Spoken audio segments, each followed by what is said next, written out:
Hey guys, this is for all my pitchers out there.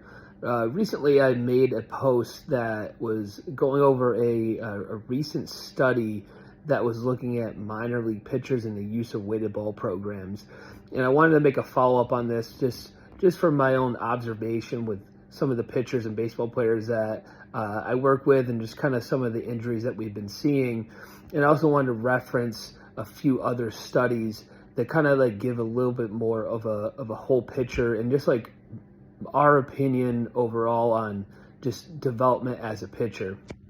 So what we have to understand is weighted balls are really, they're just a tool, and how you use that tool is really what matters and what's going to eventually lead into injury. And in my opinion, using weighted balls kind of comes with a specific mentality or a certain approach. And I think that approach is actually what's leading down the road to higher rates of injuries for pitchers. And a lot of it has to do with chasing short-term velocity gains over just developing as a pitcher. So the first study that I referenced a few weeks back was looking at minor league pitchers and the use of weighted balls. And what they found was there was a significant increase in rates of injury and just overall time out from their sport for pitchers who use weighted balls. But one thing you have to understand, when they surveyed these pitchers, 77% of them were specifically using the weighted balls to increase their velocity.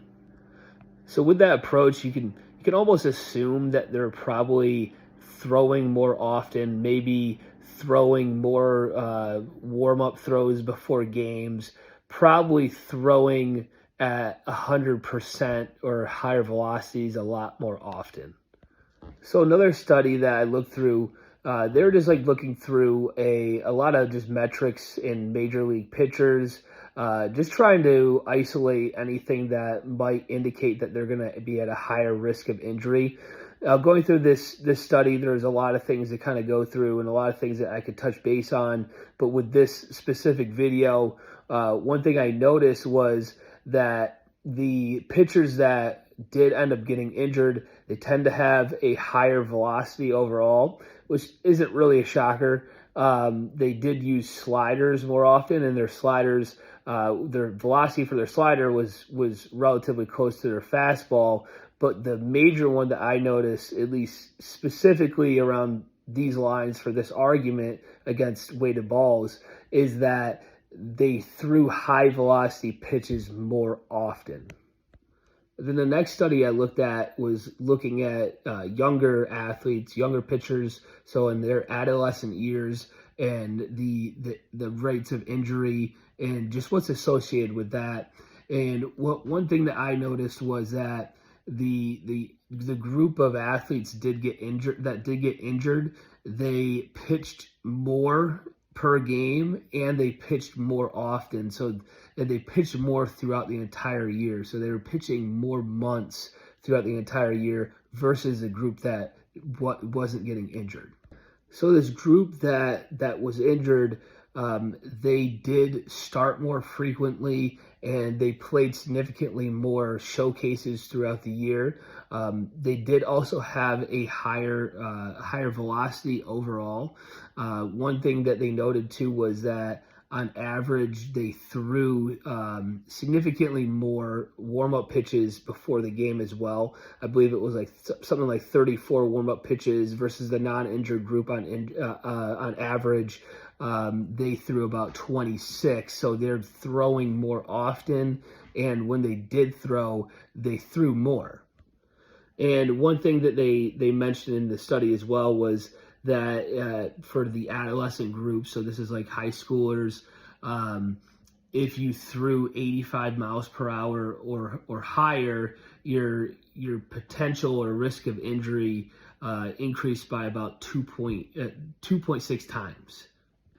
And what this means to me, just from my perspective, from just the strength and conditioning perspective, is that they probably made these gains a little too quickly, and their tissue, their body, it just wasn't ready to handle those level of forces on their body.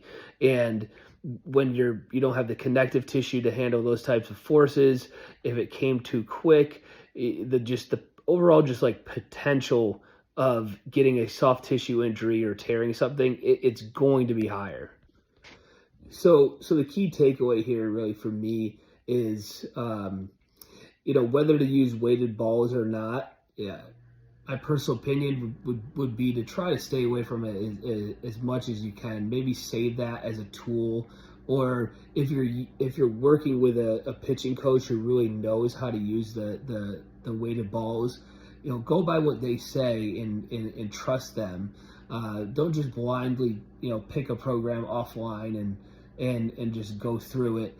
When you're trying to chase real big, quick jumps in velocity, I really think that's when things are going to start to kind of go wrong. Because if you're going to see a big jump in velocity, you're probably also throwing at max velocity more often in a shorter period of time. So when you're doing that, like it just eventually, your body's just not going to adapt.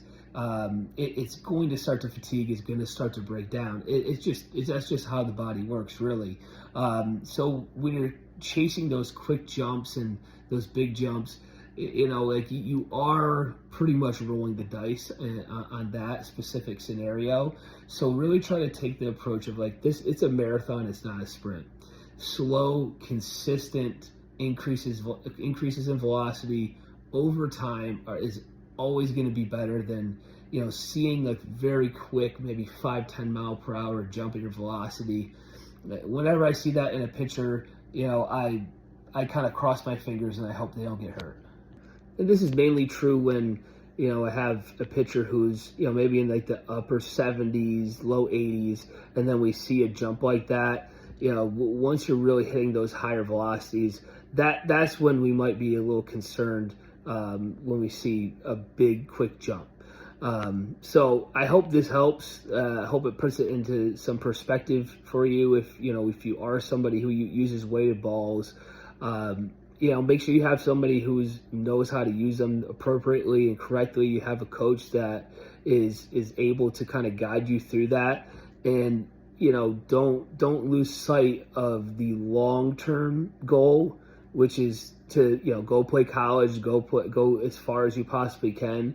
I know it's hard when maybe you're a junior in high school and you're trying to get recruited, and maybe you're trying to make those big jumps so that you start to get some looks from colleges and potentially get a scholarship, play at the school that you want to go.